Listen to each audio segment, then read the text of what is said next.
नमस्कार। मुजफ्फरनगर जनपद के सोरम में, जिसे सर्वखाप का मुख्यालय भी कहते हैं, वहाँ पर एक घटना घटी सोमवार के दिन, जब केंद्रीय मंत्री संजीव बालियान, जो जाटों के एक प्रमुख नेता हैं पश्चिम उत्तर प्रदेश में, खासतौर मुजफ्फरनगर में, उनकी जो लोकप्रियता है वो अपने चरम पर थी। अब से कुछ दिन पहले तक वो सोरम गांव में जाते हैं और वहाँ पर कुछ राष्ट्रीय लोकदल के कार्यकर्ता, जैसा कि संजीव बालियान कह रहे हैं, उनका विरोध करते हैं और उसके बाद में वहाँ पर मारपीट की एक घटना घटित होती है। हमने मान लिया कि वो राष्ट्रीय लोकदल के ही कुछ व्यक्ति थे और वो विरोध कर रहे हैं। क्या लोकतंत्र के अंदर विरोध करना एक अपराध है? ये अपराध की श्रेणी में आता है? वो आपके खिलाफ नारे लगा रहे थे। ऐसा तो आज़ादी की लड़ाई में सांड्रस का भी विरोध हुआ था, गो बैक सांड्रस, साइमन कमीशन, वापस जाओ। बहुत सारे विरोध हमारे देश में होते आए हैं। अब तो लोकतंत्र का राज है हमारे देश में, सबको अधिकार है अपनी बात रखने का। 3 महीने से जो भारत का किसान गाजीपुर और सिंगू बॉर्डर और टिकरी बॉर्डर पर पड़ा हुआ है दिल्ली के अंदर, वो संघर्ष कर रहा है, उसको भाजपा कहती है ये खालिस्तानी है, पाकिस्तानी है। हद तो तब हो जाती है जब देश का प्रमुख व्यक्ति, देश का बादशाह, देश का राजा राज्यसभा में कहता है ये आंदोलनजीवी हैं या परजीवी हैं, आंदोलन पे ही इनका घर चलता है। और उसके बाद में जब बात हाथ से निकल जाती है, उनको महसूस होता है कि ये आंदोलन केवल सरदारों का नहीं है, ये आंदोलन जाटों का भी नहीं है, ये कुछ किसानों का भी आंदोलन नहीं है, पूरे देश के किसानों का आंदोलन है।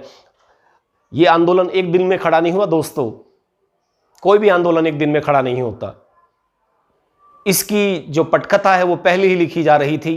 पिछले 3 से 4 वर्षों में उत्तर प्रदेश, पश्चिम उत्तर प्रदेश में किसानों का जो मेन फसल है गन्ना, उसमें एक भी पैसे की वृद्धि नहीं की गई। सरकार ने वादा किया था कि 14 दिन में, हाई कोर्ट के भी आदेश थे, अगर 14 दिन में मिले पेमेंट नहीं करें गन्ना किसानों का तो ब्याज समेत उनको उनका जो भाव है वो दिया जाए, उनका भुगतान किया जाए। लेकिन सरकार इस पर कोई भी अमल नहीं कर रही थी।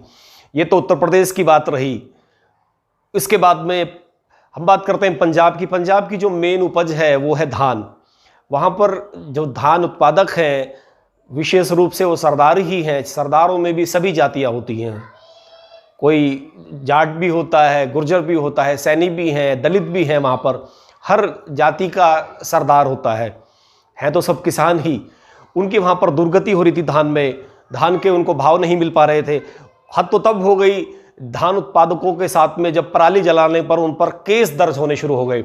यही वानगी उत्तर प्रदेश में भी थी, पश्चिम उत्तर प्रदेश में विशेष रूप से। गन्ना उत्पादक जो किसान हैं वो खेत में गन्ने की जो वेस्टेज होती है, इसको हम पत्ती बोलते हैं, उसको जला करके वेस्टेज को अपने खेतों को साफ किया करते थे। परंपरागत रूप से बहुत पहले से ये परंपरा वो निभाते आ रहे थे। उन पर भी FIR दर्ज होने शुरू हो गए। तो ये जो गुस्सा था किसानों का, ये एक दिन का नहीं था दोस्तों। ये उत्पीड़न काफ़ी दिनों से हो रहा था किसानों का, लेकिन फिर भी वो आंख बंद करके भाजपा सरकार के साथ में खड़े थे। उनको उम्मीद थी कि देश का राजा, देश की सरकार, भाजपा कुछ नया करेगी और हमारे साथ न्याय होगा। लेकिन जब हाई कोर्ट के दखल के बाद भी गन्ना किसानों का भुगतान नहीं किया गया और गन्ने के मूल्य में कोई वृद्धि नहीं की गई, बातें बड़ी बड़ी लेकिन धरातल पर शून्य। तो सोरम में संजीव बालियान के साथ जो हुआ, या भैंसवाल में जो संजीव बालियान के साथ हुआ, उसमें संजीव बालियान का लेस मात्र भी कोई गलती नहीं है। ये गलती है शीर्ष नेतृत्व की, भाजपा की। मुझे तो लगता है कि भाजपा के अंदर भी एक रस्साकसी है। कुछ लोग मोदी का विरोध कर रहे हैं लेकिन वो खुलकर नहीं कर रहे हैं, अंदर अंदर वो चालें चल रहे हैं। नीचे की जो रिपोर्ट्स हैं वो मोदी तक नहीं पहुंचाई जाती हैं, मोदी जी तक। उनको पता है कि ग्राउंड पर एक गुस्सा है, एक रोष है।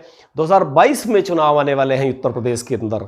किस मुंह से भाजपा चुनाव में जाएगी? पश्चिम उत्तर प्रदेश, जिसको हम राजनीति का केंद्र कह सकते हैं, किसानों की राजनीति का, वहाँ पर किसान आंदोलनरत है। सबको पता है कि गन्ने की यहाँ पर राजनीति होती है और गन्ने में 1 रुपये की वृद्धि ये नहीं करते हैं पिछले 3 वर्षों में। इस वर्ष भी अभी जो बजट आया है 2 दिन पहले उत्तर प्रदेश का, उसमें भी कोई प्रावधान गन्ने के भाव को लेकर नहीं किया गया। केवल लोन में वृद्धि करते हैं, लोन देने के लिए तत्पर रहते हैं लोग। लेकिन किसान कह रहा है कि हमारा जो MSP है उसमें वृद्धि कीजिए आप, उसमें कोई वृद्धि इन्होंने नहीं की है। तो ये तो होना ही था दोस्तों। देर आए दुरुस्त आए, किसान सड़क पर है, सड़क से लेकर संसद तक विरोध हो रहा है और विपक्षी लोगों को भी एक मौका मिल गया। उनको लगता था कि मोदी को हराना मुश्किल ही नहीं नामुमकिन है, तो ये रही सही कसर जो है किसानों ने ही कर दी, जो कि 3 महीने पहले तक भाजपा के कट्टर समर्थक थे। आज ऐसा क्या हुआ कि वो भाजपा के खिलाफ खड़े हो गए। तो भाजपा को भी आत्मविश्लेषण की ज़रूरत है। संजीव बालियान को भी, अगर संजीव बालियान वाकई में सच्चे किसानों के नेता हैं, तो अगर उनमें दम है तो वो अगले 1 हफ्ते के अंदर या 10 दिन के अंदर उत्तर प्रदेश में जो किसान हैं पश्चिम उत्तर प्रदेश के, उनको उनका हक दिलाएं और गन्ने के मूल्य में वृद्धि करवाएं और 14 दिन का जो गन्ने का वायदा है भाव का उसको दिलाएं।